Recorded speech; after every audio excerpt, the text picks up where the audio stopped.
My father said, "Mommy and I cannot leave, but you're going to leave. You're going to England," he said. As Hitler's wrath spread across Europe, Britain began to open its eyes to the terror and catastrophe upon the Jews. By November 21, 1938, British Parliament decided to take action by allowing very large numbers of Jewish children into Britain. On December 1st, a train from Germany reached the Hook of Holland carrying 196 children. The next day, the train arrives in Harwich. This day marks the beginning of the Kindertransport. For the children who traveled in the Kindertransport, Britain had made an exception of the mandatory use of passports and visas to enter their country. Occasionally, passports were needed to exit Nazi-infested Germany. In those cases, fake passports were created to help children escape. In the 9 months that the Kindertransport operates, an estimate of 10,000 children are saved. All of these children traveled without parents, some even holding their baby siblings. Some, so in shock, forgot their luggage on the train and arrived at their destination with only their favorite doll or teddy bear. These children were not always sent to new families. Most often, they were placed in hotels, schools, or even farms with large groups of other children. It was rare for the children to even know the people that they would be living with for the remainder of the war. Because the identification of each child was limited, they were given tags labeled with their station stop and their name.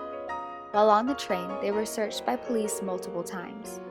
Sometimes children did not have a direct train ride to their destination, so it was necessary that they change trains or board a ferry to reach their new home.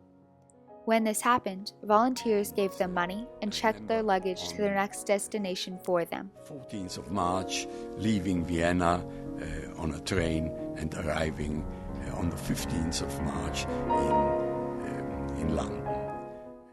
Survivors like Kurt and Margaret Goldberg like to share their stories with children. Imagine a 2, 3, or 4-year-old child being brought to the station where the Kindertransports were leaving, and being given an older child who was told to take care of my little boy or girl till you get to England.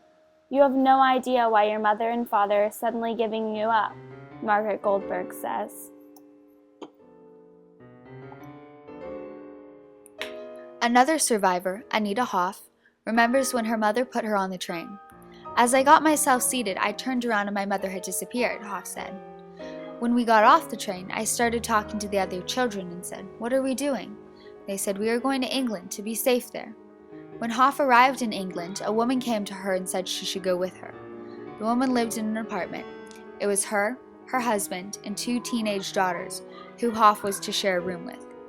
They laughed at me and threw things at me, and didn't want anything to do with me. That was my first feeling of prejudice. These kids were prejudiced against me because I was German." The man in charge was a British man named Nicholas Winston. This man showed true selflessness and bravery. He nicknamed the English Schindler for his outstanding actions and bravery for risking his own life for the life of other Jewish children. He was never discovered or made known until his wife found his planning papers in his attic after his death. The Kindertransport can be seen in 2 very different lights. One of the sorrowful and heart-wrenching goodbyes of the 7,500 children who never saw their parents again, or by the miracle that 10,000 children were unharmed by Hitler, and that 10,000 children have been able to share their stories and keep their memories alive today.